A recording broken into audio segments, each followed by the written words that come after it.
Então, boa noite a todo mundo. Sejam bem-vindos a esse semestre. Nesse semestre, nós vamos estar falando a respeito de ética. No primeiro momento, enquanto eu estou falando com vocês, eu estou abrindo a sala aqui, tá, pessoal? Bom, eu vou estar comentando nesse momento da aula sobre o nosso plano e como que a aula vai funcionar esse semestre. Como vocês tiveram aula ontem, com certeza o professor já deve ter adiantado para vocês, né? Do que vocês vão, como que vai ser o semestre, mas eu vou estar focando em cima do nosso plano, tá? Então, eu já postei no Liceu a estrutura da aula. Eu procurei fazer isso no Liceu até que sejam abertas as salas do AVA. Possivelmente, semana que vem essas salas já vão estar abertas. Bom, nós vamos ter, a nossa aula ela vai se dividir em etapas. A primeira etapa, que é às 19 horas, eu sempre vou estar apresentando a referência bibliográfica para vocês e a leitura das páginas para a nossa aula, tá? Então, quando vocês foram hoje, olharam lá no Liceu, vocês viram que eu postei lá, inclusive, o livro que tem na biblioteca virtual. Eu printei até essa parte da biblioteca virtual. Então, nós vamos estar trabalhando com essa obra aí do José Renato Nalini, que é sobre ética geral e profissional, tá? Então, a primeira parte da nossa aula é em cima dessas páginas aí, tá? Nós vamos estar falando hoje o que está nas páginas 15 a 31, certo? Então, a ideia é que quando vocês comecem a aula às 19 horas, já começa a leitura dessas páginas. Depois que tiver esse momento da aula, nós vamos ter aí a aula pré-síncrona, né? Que é uma atividade antes dessa aula, que vai trabalhar aí com os objetos de aprendizagem. Bom, na aula de hoje, eu escolhi para trabalhar com vocês um TIC, que são 2 imagens, que vai resumir nossa aula de hoje. Nós vamos estar logo depois falando deles, e um texto também. Então, tá, nós vamos ter, então, um momento pré-síncrono, que é dessa aula agora. Depois que terminar nossa aula síncrona, nós vamos ter um momento pós-síncrona, que é para vocês responderem as atividades que eu postei para vocês lá no final. Espera aí só um pouquinho, pessoal. Isso aí, querida. Procura, deve estar lá. Então, é o seguinte, nesse primeiro momento, então, nós vamos ter aqui todas as aulas. Vai ter as referências para leitura, depois nós vamos ter o TIC, que são desses textos. No caso aqui, eu escolhi essas imagens para a gente trabalhar hoje. Depois, nós temos atividade pré-síncrona. Hoje eu escolhi um texto, mas nós vamos trabalhar com estudos de caso também, com problematização, porque o foco da nossa disciplina é estudar o Estatuto de Ética da Advocacia e o Código de Disciplina também da OAB. Então, são essas 2 normativas que nós vamos estudar.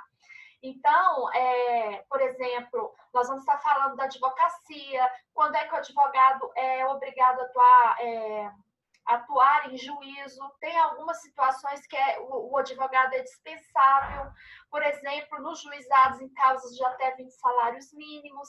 Então, tem muitos detalhes que a gente vai estar falando, que o objetivo é resumir o que fala, tanto estatuto como código de ética, mesmo porque essas questões caem muito na OAB, né? Envolvendo esse tema aí da ética na advocacia, conforme o estatuto e o código de disciplina da OAB. Então, hoje, eu escolhi como atividade pré-síncrona esse texto. Então, repetindo, antes da aula, que é às 19h30, vocês têm para ler a referência bibliográfica que eu passar. Depois, vocês vão dar uma olhada no objeto de aprendizagem, que é o material que nós vamos trabalhar com ele. Na aula de hoje, eu escolhi 2, que foram essas imagens e esse texto aqui. E já entreguei também para vocês um apostilado, tá? Depois confere. Eu estou com ele aqui. Deixa eu só conferir aqui. Sim, eu estou com esse apostilado aqui. E esse apostilado foi postado para vocês também no seu, tá?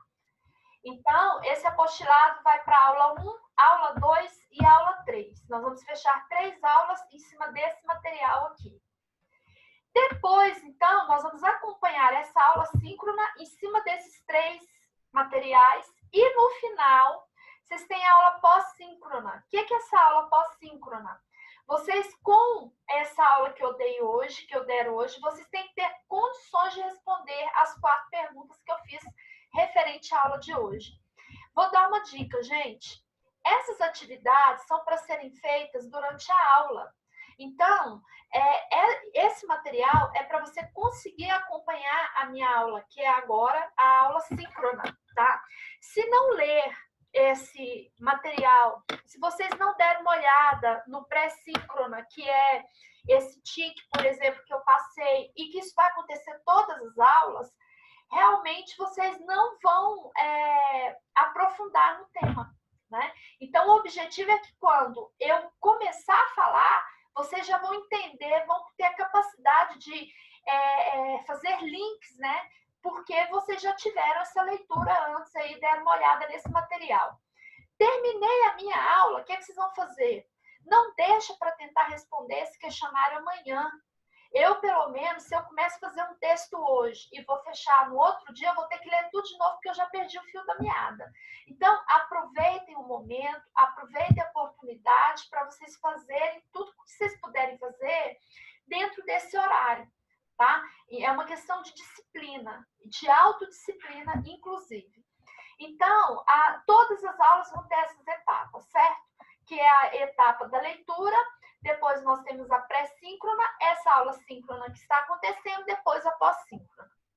Bom, aí, vocês, lá está postado um plano, né? Eu postei esse plano é provisório, por quê? Eu vou ter que adequar o plano conforme essas 4 etapas que eu falei. Nessa estratégia de ensino e aprendizagem, eu vou discriminar essas etapas para que quem perdeu a aula, na hora de olhar o plano, ele tem condição de falar mais ou menos o que ele perdeu, onde que a professora está e o que ele precisa estudar, certo? Nossa primeira VA está prevista aí para dia 18 de setembro. Então, antes do dia 18 de setembro, nós já vamos entrar na base normativa dessas 2 leis. A previsão é que no início de setembro a gente já começa a falar do Código de Ética e o Estatuto da OAB, tá? Estudando especificamente essas 2 leis. A segunda VA é só o Código de Ética e Disciplina e o Estatuto. Ela está prevista para o dia 13 de novembro e a terceira VA dia 18 de dezembro, tá? Bom, outra mudança que nós vamos ter, então, a primeira mudança que eu já me adiantei, é quanto a essa estratégia de ensino, que as aulas vão ter essas 4 etapas, não só na minha disciplina, todas as disciplinas vão funcionar dessa forma. A outra mudança que teve foi quanto às provas, né? Bom, a prova, toda prova que vocês vão fazer no AVA, a teórica, ela vai valer 50 pontos. Vocês vão ter 12 pontos distribuídos nesses questionários. Então, veja bem, a aula pós-síncrona são os questionários que vocês vão responder, tá? Assim que eu terminar minha aula. E na aula seguinte, eu vou retomar o conteúdo de hoje com esses questionários. Como que vai funcionar? Cada questionário vale 20 pontos. Estão ouvindo, pessoal? Eu acho que eu apertei o botão errado aqui. Não, tá beleza.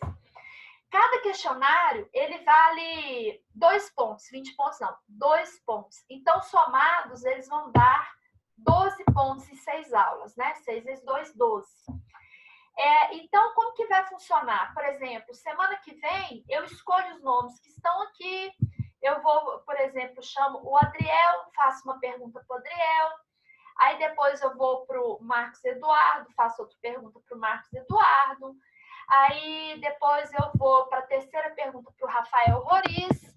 E na quarta pergunta, eu vou sorteando aleatoriamente conforme os alunos que estão aqui, certo?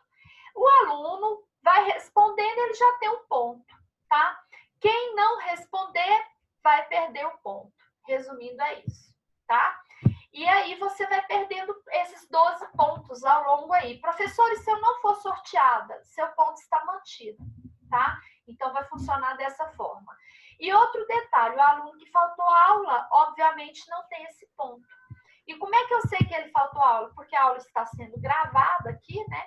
Então, na hora que eu for olhar na minha gravação, que inclusive fica no YouTube, eu tenho ali o controle de quantos alunos assistiram a aula e quantos não assistiram, tá bom?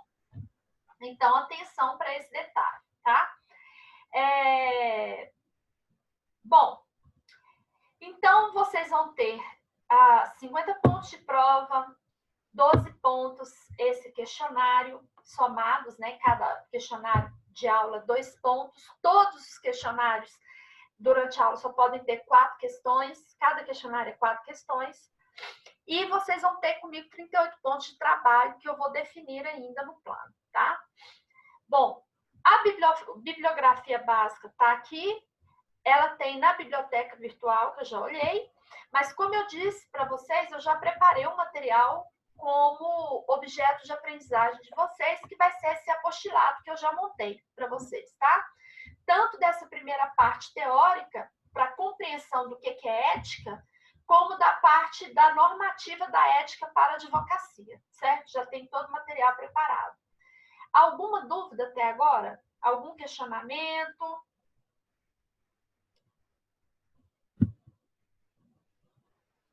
Posso continuar?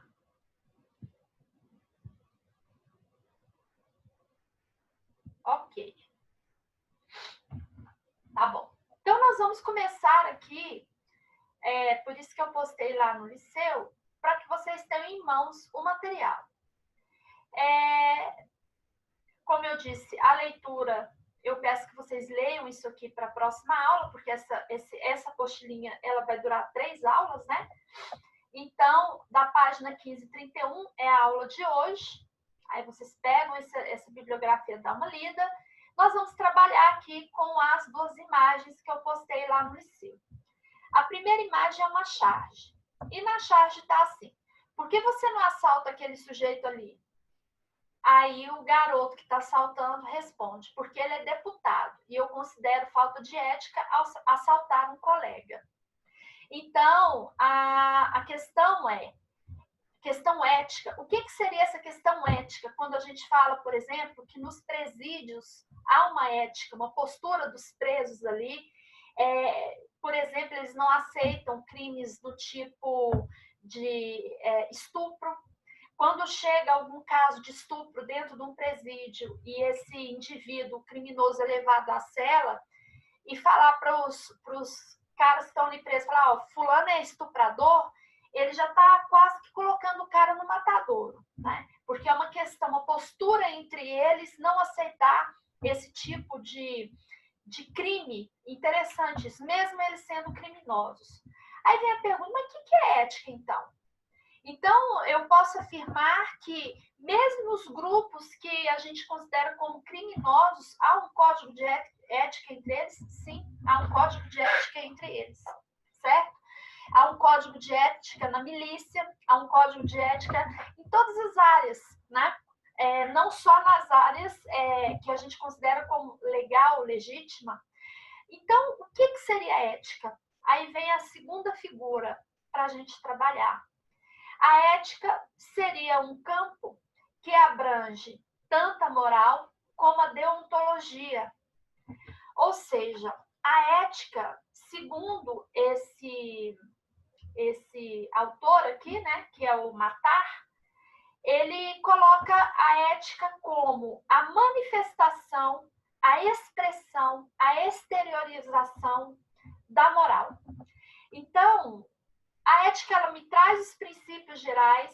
Esses princípios gerais, eles só aparecem porque eles vêm de uma moral que tem a ver com a aplicação do comportamento humano e social. E esses dois levam à deontologia, a aplicação disso aí às profissões. Só que a gente vai mais profundo, além dessa imagem aqui que eu trouxe para vocês, em que a ética abrangeria a moral e leva à deontologia, tem a seguinte questão. A ética é a mesma coisa que moral e é a mesma coisa que direito?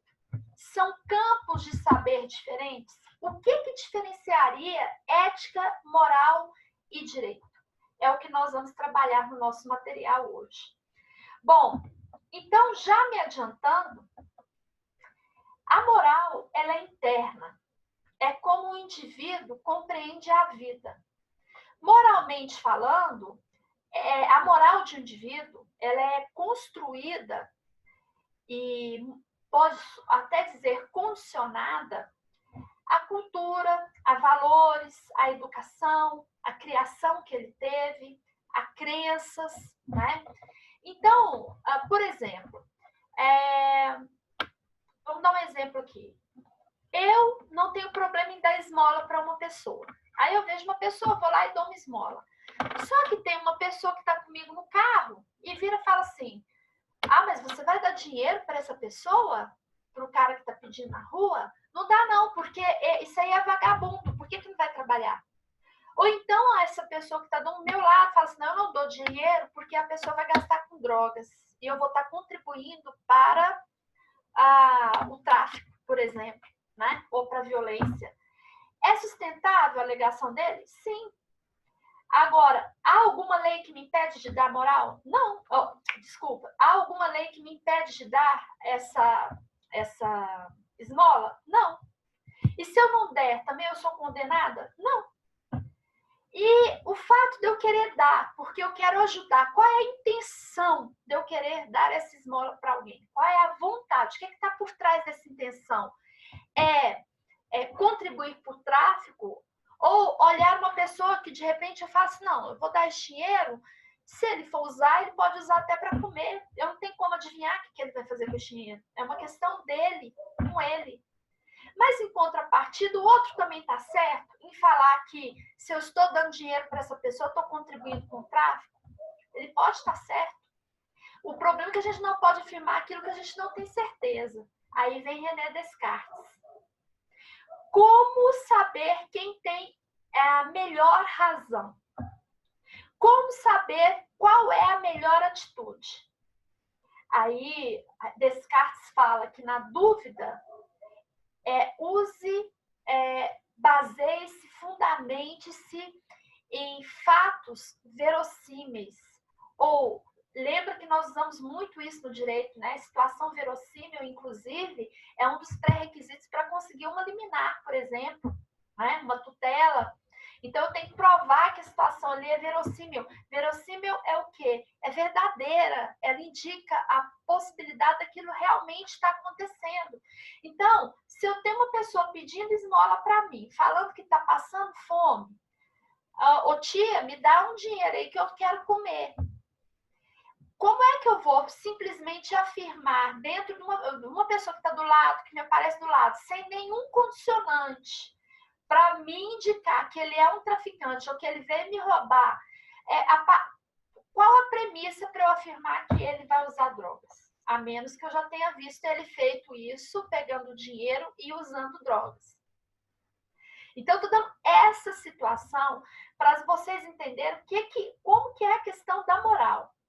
Então, a moral interna tem a ver com as crenças, com valores da pessoa.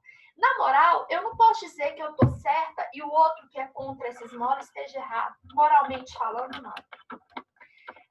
Nós temos aí N situações, nós temos a questão da moral, é o que envolve conflitos, inclusive, familiares, né? Por exemplo, os filhos são criados da mesma forma com os pais, só que entre aspas, né, é a ovelha negra, ele se rebela, ele passa a tomar uma atitude diferente. Mas o que o levou a tomar essa atitude? E essa atitude dele é errada? Vamos pensar, né? Vai ser errada a partir de qual parâmetro? Porque ela é errada porque ele não está conforme a família queria que ele tivesse, o fato dele não estar de acordo com a família, moralmente ele já está errado. Então, tem a ver com conduta, como a gente vê a vida. A partir do momento que eu exteriorizo esse modo de eu ver a vida, eu tenho aí a ética. Então, a ética é a exteriorização da moral. E a partir do momento que nós vivemos num coletivo, é necessário em que cada indivíduo que tem uma postura moral exterioriza isso de uma maneira diferente. A partir do momento que vivemos em sociedade e que meu direito termina quando ofende do outro, eu preciso normatizar essas regras de conduta, né? Esse comportamento. E essa normatização, ela se dá através do direito, né? Quando nós temos normas do tipo atravessar na faixa de pedestre, precisaria de uma norma dessa? O bom senso já indica que eu tenho que atravessar na faixa pedestre, mas por que eu tenho que ter uma norma? Diante da necessidade de vivermos no coletivo, da realidade social do brasileiro, da concepção que o brasileiro tem de alguns elementos de educação, eu preciso normatizar aquilo, porque senão ele não cumpre. Mesmo normatizando, ele não cumpre.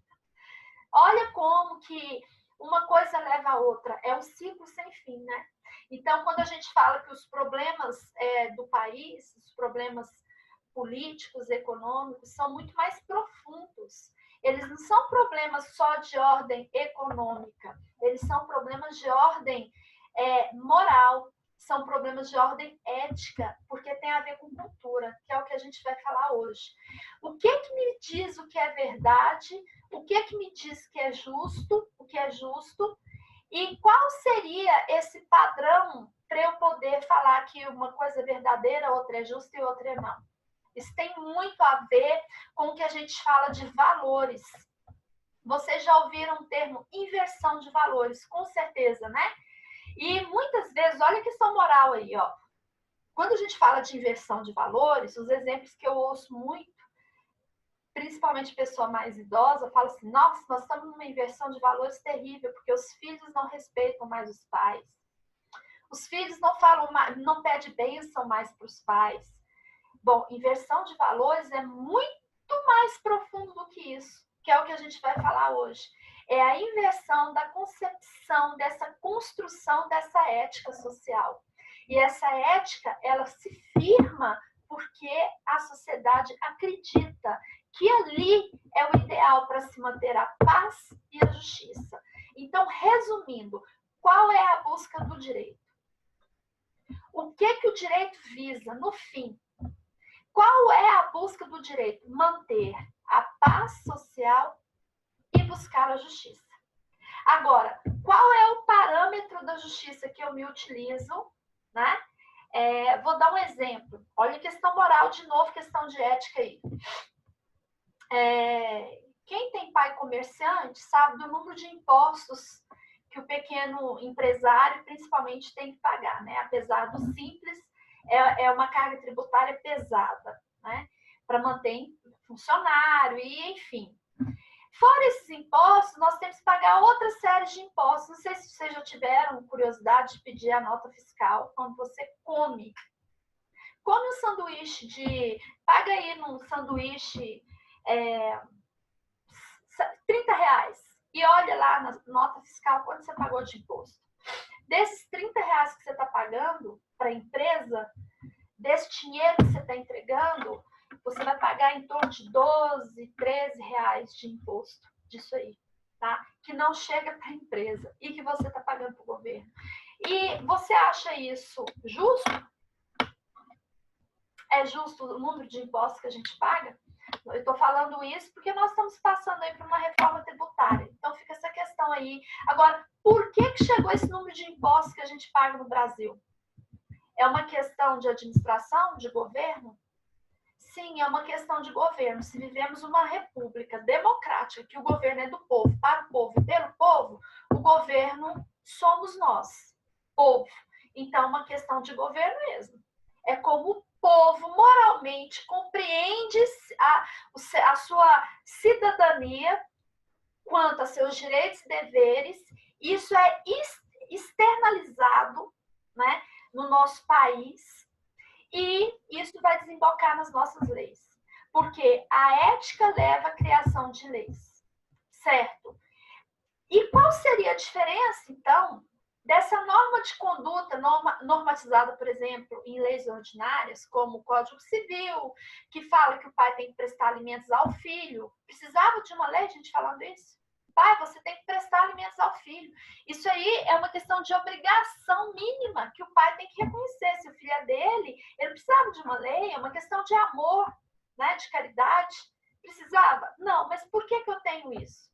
Porque tem a ver com a questão moral de como a gente compreende culturalmente a vida, a sociedade, o outro. Eu precisava do Estatuto do Idoso? Então, assim, outro dia eu estava lendo um artigo, não me lembro o autor, que ele fala que quanto mais leis um país tem, mais mostra como esse país não é civilizado. Porque um povo civilizado, ele não precisa de leis. Ele obedece sem precisar de leis. Não é uma questão de obedecer. Ele cumpre porque ele vê que o outro precisa. Nós precisaríamos de norma para uso de máscara hoje, no momento de pandemia? Precisaria de ficar pedindo para a pessoa não ficar saindo se não fosse necessário? No grau de pandêmico que nós estamos vivendo? Mas precisamos criar porque é uma questão de moral. E isso externaliza aí nas normas que a gente está tendo como resultado. Bom, no que diferencia, então, essa postura ética social coletiva que levou à criação de determinadas leis, essas leis ordinárias, do Código de Ética e Estatuto da OAB, por exemplo, que é o quadrinho que eu apresentei para vocês, que a ética tem a moral e dentro da moral eleva a deontologia. A deontologia é a ética específica das profissões, ela é aplicada às profissões. Então, quando essa normatização é voltada para a profissão, essa ética é conhecida como deontológica. O campo de saber dela, o campo de atuação dela é específico, tá? Que é o que a gente vai estudar quanto ao estatuto da disciplina e o estatuto da OAB e o Código de Ética. Bom, tendo refletido a respeito desse fenômeno ético aqui, nas duas charges, nós vamos agora para um texto, que é a atividade pré-síncrona. Gente, daqui 40 minutos, nossa aula termina aqui, tá? 40 minutos, não, 10 minutos. A nossa aula baixa aqui. Aí, na hora que baixar, fica o texto para vocês responderem. Então, não vai dar tempo de eu entrar no apostilado. Aula que vem, a gente retoma o apostilado de novo, tá bom? Bom, o texto, resumindo para vocês, ele fala acerca das 3 acepções da palavra ética. Ela é compreendida, a ética, como uma ciência que tem por objeto o comportamento moral, ou ela é compreendida dentro do campo da filosofia, e aí, como uma categoria filosófica, ela tenta explicar os fatos morais, ou ela é compreendida, que é o nosso foco da nossa disciplina, desse semestre, como um caráter normativo em conexão com o direito e tem relação com um agir, uma objetividade quanto ao agir. O advogado tem que agir assim, assim, assim, não pode agir da outra forma, né? Que é o que nós vamos estar falando. Então, há 3 acepções para eu compreender a ética. Ou eu compreendo a ética numa acepção descritiva, cujo objeto dessa ciência é o comportamento humano, a valoração desse comportamento, ou como uma reflexão, né, filosófica, o que seria, que é o que eu estou procurando fazer com vocês aqui, filosofando um pouco, ou eu entro objetivamente com a norma de agir, que é o nossa disciplina a partir da 3ª aula, que é o que a gente vai focar, o que o código fala a respeito dessa objetividade, qual seria a minha postura ao agir. Então, eu já resumi esse texto para vocês lerem, e nós vamos, então, começar a pegar um ganchinho aqui no questionário, que é a pós-síncrona, que são essas 4 perguntas, E para vocês responderem as 4 perguntas, eu vou lá para o nosso apostilado, que é do nosso objeto de aprendizagem de hoje. O que é inversão de valores? Olha só, na filosofia contemporânea do Ocidente, que a gente vive hoje, nós concedemos primazia à ação. Ou seja, o critério de valor do nosso pensamento, o que a gente valora que é certo ou errado, que é bom ou ruim, que é conveniente ou não, é quando eu vejo uma ação, principalmente se essa ação teve êxito, aquilo para mim se torna válido. Eu vou usar essa expressão válido. Olha, tanto que essa expressão é forte. No meio que nós estamos usando tanto, Instagram, WhatsApp, gente, aproveite a oportunidade para se utilizar da internet para aprender, porque essa ferramenta é maravilhosa. Por quê? Infelizmente, aí vem questão de cultura de novo do povo, questão moral, tá? O número de mensagens de Instagram, nós somos instigados, o povo brasileiro, até por uma questão de educação, a fofocar. Então, a gente fica, muitos vão ficar no Instagram querendo procurar, antes era Facebook, não, agora é Instagram, ou ver as novidades das fofocas. Saia disso. Porque quando você vê, nessa concepção de pensamento, como a forma como a gente vê a vida hoje é da seguinte forma: se a vida do fulano é boa, eu vou adotar aquela postura para que a minha também seja boa. Pessoal, eu vou só tirar um documento aqui, porque senão eu não vou conseguir salvar essa aula, tá? Espera aí só um pouquinho. Daqui a pouco eu volto. Tá falando aqui que o espaço está insuficiente.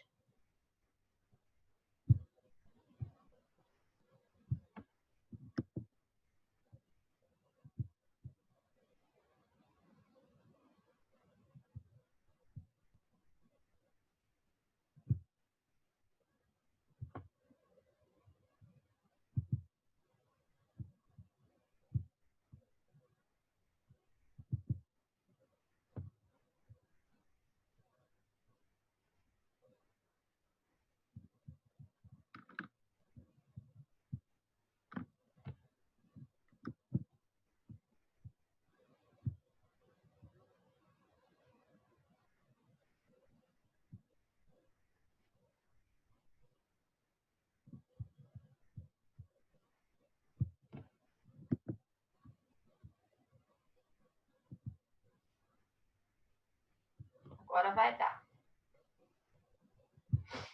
Bom, então voltando aqui.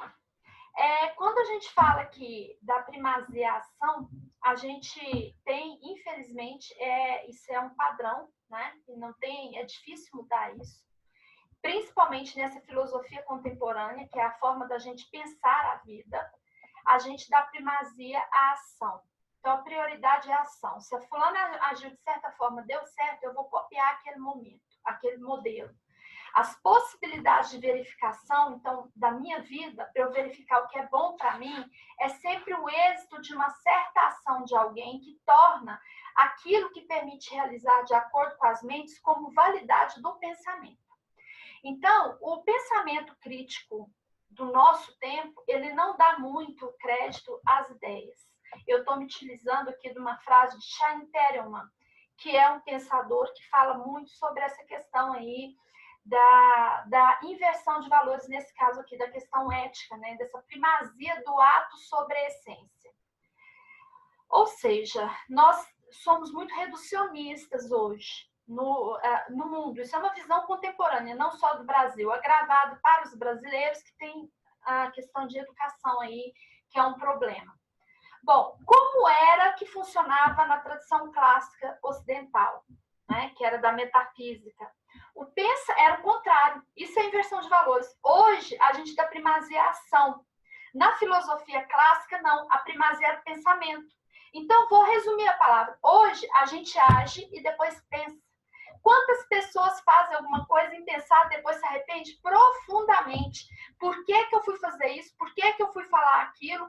Porque o seu cérebro já está instigado de tanta coisa, você é condicionado a agir de certa forma, mesmo quando você não tem consciência que você agiu daquela forma. Então, Então, a gente age e depois pensa. Só que na filosofia, na tradição clássica, era o contrário. As pessoas eram levadas a filosofar, ou seja, a pensar. Depois de pensar, é que agiam. Então, para Platão e Aristóteles, que seria uma referência para nós aqui, como entender essa tradição clássica, o pensamento racional ele seria o guia de toda a ação humana e o fundamento da sabedoria. Para Platão e Aristóteles, você só alcançaria a liberdade. A preocupação com Platão e Aristóteles era a busca da verdade e da liberdade. Essa verdade e essa liberdade de ação, ela só é alcançada pelos sábios. E sábio é aquele que consegue distinguir a ação da paixão. Agir para Aristóteles e Platão, para essa tradição clássica, a pessoa só agia depois de muito pensar. Então, aquele agir, ele tinha uma fonte, ele tinha aí uma ordem. Essa ordem construída previamente nessa ação era o pensamento. A teologia, aprofundando esse tema, disse o seguinte com Santo Agostinho: essa ordem construída previamente é Deus, porque é Deus que permite o pensamento. Agora, fazendo esse recorte para Platão e Aristóteles, a ação é um resultado de um ato pré-constituído, que é o pensar. Ele não leva essa questão teológica, que por trás desse pensamento tem sempre a natureza divina. Quem traz esse pensamento teológico é Santo Agostinho. Isso é inversão de valores. Hoje a gente faz o contrário. A gente age porque a gente copia. Daqui a pouco vai cair, tá, pessoal? A gente age porque a gente copia como mero papagaio. Só depois é que a gente vai pensar se aquilo foi bom ou se foi ruim. Certo? Bom, eu vou pedir para vocês lerem essa apostila, então, essa parte da filosofia contemporânea e a tradição clássica para a próxima aula, tá? E como vai cair daqui a pouco, tem gente entrando agora na aula. Oh, meu Deus do céu. Ai, ai.